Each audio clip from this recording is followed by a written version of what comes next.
Hello all, നമ്മളിന്ന് യൂറോപ്പിലൊരു പള്ളിയാണ് പരിചയപ്പെടുത്തുന്നത്. അത് പരിചയപ്പെടുത്തേണ്ട കാര്യമില്ല. ഓസ്ട്രിയയിലുള്ള സെൻറ്റ് സ്റ്റീഫൻസ് കത്തീഡ്രലാണ്. വളരെ ഫേമസ് ആയിട്ടുള്ളൊരു ചേർച്ചാണ്.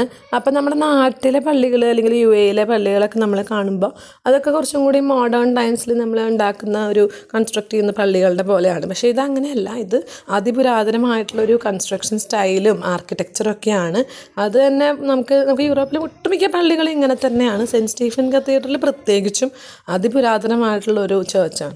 നമ്മളിവിടെ നിൽക്കുന്നത് ഇപ്പോൾ ഓസ്ട്രിയ വിയന്നയിലുള്ള സെൻറ്റ് സ്റ്റെഫാൻസ് കത്തീഡ്രലിലാണ്. ഇതൊരു 12ാമത്തെ സെഞ്ച്വറിയിൽ പണിതിട്ടുള്ള പുരാതനമായിട്ടുള്ള ചേർച്ചാണ്. ഭയങ്കര ഫേമസ് ആയിട്ടുള്ളൊരു ചേർച്ചാണ്. ഏറ്റവും ഫേമസ് ആയിട്ടുള്ള ചേർച്ചാണ്. യൂറോപ്പിൽ തന്നെ ഹയസ്റ്റ് ബിൽഡിംഗ് ആണ് ഇത്. അതുമാത്രമല്ല, ഇതിൻ്റെ 2 ടവർ ഉണ്ടായിരുന്നു ഇതിനകത്ത്. അപ്പോൾ ഒരു ടവർ വാറിൽ ഡിസ്ട്രോയ് ചെയ്തിട്ട് ഒരു നല്ലൊരു ആർക്കിടെക്റ്റ് വീണ്ടും അത് പണിത് തുടങ്ങിയതായിരുന്നു. പക്ഷെ ആ ആർക്കിടെക്റ്റ് മരിച്ചു. അതിനെ പിന്നെ അവർ വേറെ ടവർ പണിതില്ല, ഇവിടെ വെച്ച് ഒരു ടവറിൽ നിർത്തി. അങ്ങനെയൊക്കെ കുറേ ചരിത്രങ്ങളുള്ള ഒരു പള്ളിയാണ്. ഇവിടെ യുദ്ധം ഉണ്ടായിരുന്നപ്പോഴേ ആ യുദ്ധം കഴിഞ്ഞതിന് ശേഷം ആ തോക്ക് ഉരുക്കി പണിതാണ് ഇവിടുത്തെ മണി. അതാണ് ഇവിടുത്തെ ഒരു പ്രത്യേകത. ഈ പള്ളി പ്രത്യേകത പള്ളിയാണ്. ഇവിടെ വന്ന് പ്രാർത്ഥിച്ചിട്ടുണ്ടെങ്കിൽ എല്ലാ കാര്യങ്ങളും നടക്കും. അതുകൊണ്ട് ഒത്തിരി ജനങ്ങളെല്ലാവരും ഇവിടെ വരാറുണ്ട്. എല്ലാവരും വന്ന് ദൈവത്തോട് പ്രാർത്ഥിച്ചു കഴിഞ്ഞാൽ എല്ലാ കാര്യങ്ങളും നടക്കുന്ന ഒരു പള്ളിയാണ്. സിമിട്രി പോലെ ഇങ്ങനെ കുറച്ച് മെയിൻ ആയിട്ടുള്ള ആൾക്കാർ, ബിഷപ്സിൻ്റെ അങ്ങനത്തെ മെയിൻ ആൾക്കാരുടെ ഒക്കെ ഇങ്ങനെ ശവകുടീരങ്ങൾ അങ്ങനെ അതിൻ്റെ അടിയിലുണ്ടെന്നാണ് പറഞ്ഞു. ഓരോ സൈഡിൽ നിന്ന് നോക്കുമ്പോൾ ഓരോ ആംഗിൾസാണ്. അതുപോലെ ലൈറ്റ് റിഫ്ലക്റ്റ് ചെയ്യുമ്പോൾ ഓരോ സ്റ്റൈലാണ്. കാരണം നമുക്ക് ഒരു സൈഡിൽ കാണുന്ന വ്യൂ അല്ല മറ്റേ സൈഡിൽ. വളരെ ബ്യൂട്ടിഫുള്ളി ആയിട്ടുള്ള ഒരു വ്യൂ ആണ് നമുക്കിവിടെ കാണാൻ പറ്റുക. ഹോളി മാസ് ഉണ്ട്. ആ കുർബാനയ്ക്ക് കാണാമെന്ന് വെച്ചിട്ടാണ് വന്നിട്ടുള്ളത്.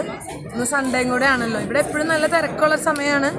ഉച്ചയ്ക്കൊക്കെ ഇവിടെ നിൽക്കാൻ ഒരു സ്ഥലമില്ല. അത് ഈ ഏരിയ മൊത്തം ഫുള്ളാവുമെന്നാണ് പറഞ്ഞത്.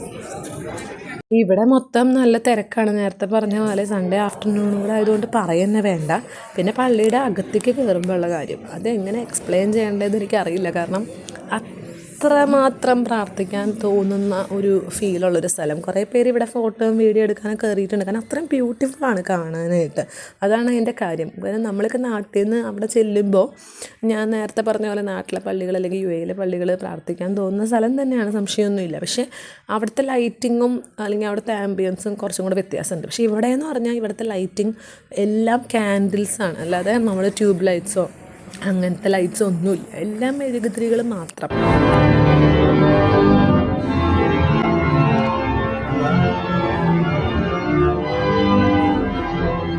ജീവിതത്തിൽ ഇന്നേവരെ ഇതുപോലെ ഒരു കുർബാന കൂടിയിട്ടില്ല. അത്രയും പീസ്ഫുൾ ആയിട്ടുള്ളൊരു അറ്റ്മോസ്ഫിയറിൽ ആ ഒരു ലൈറ്റിങ്ങിൽ സൂപ്പറാണ്. നമ്മളിപ്പോൾ 7 മണി എന്ന് പറഞ്ഞാൽ 7:30 ആവാറായിരുന്നു കുർബാന തുടങ്ങിയപ്പോൾ. ജർമ്മനിലായിരുന്നു കുർബാന. അത് കഴിഞ്ഞ് മെഴുകുതിരി കത്തിച്ച് അവിടെ പ്രാർത്ഥിച്ച് അപ്പോൾ നമ്മൾ പുറത്തേക്ക് ഇറങ്ങി. നല്ലൊരു എക്സ്പീരിയൻസ് ആയിരുന്നു. കാരണം നമുക്ക് ഇങ്ങനത്തെ ഒരു പള്ളിയൊന്നും നമ്മൾ നാട്ടിൽ കണ്ടിട്ടില്ല. പുറത്തൊക്കെ പള്ളികൾ ഇങ്ങനെ ആയിരിക്കുന്നത് കേട്ടിട്ടുണ്ട്. പക്ഷേ ഇങ്ങനെ ആദ്യമായിട്ടാണ് ഇങ്ങനൊരു പള്ളിയിലേക്ക് വരുന്നതും കുർബാന ഇവിടെ കാണുന്നതും. ശരിക്കും സ്വർഗത്തിൽ പോയൊരു ഫീലായിരുന്നു. ശരിക്കും നമുക്ക് മുകളിൽ വരെ കയറാന്ന് പറയണു. പിന്നെ അവിടെ കളറിട്ട് കാണുന്ന ടൈൽ കാണുന്നുണ്ടെന്ന് അറിയില്ല.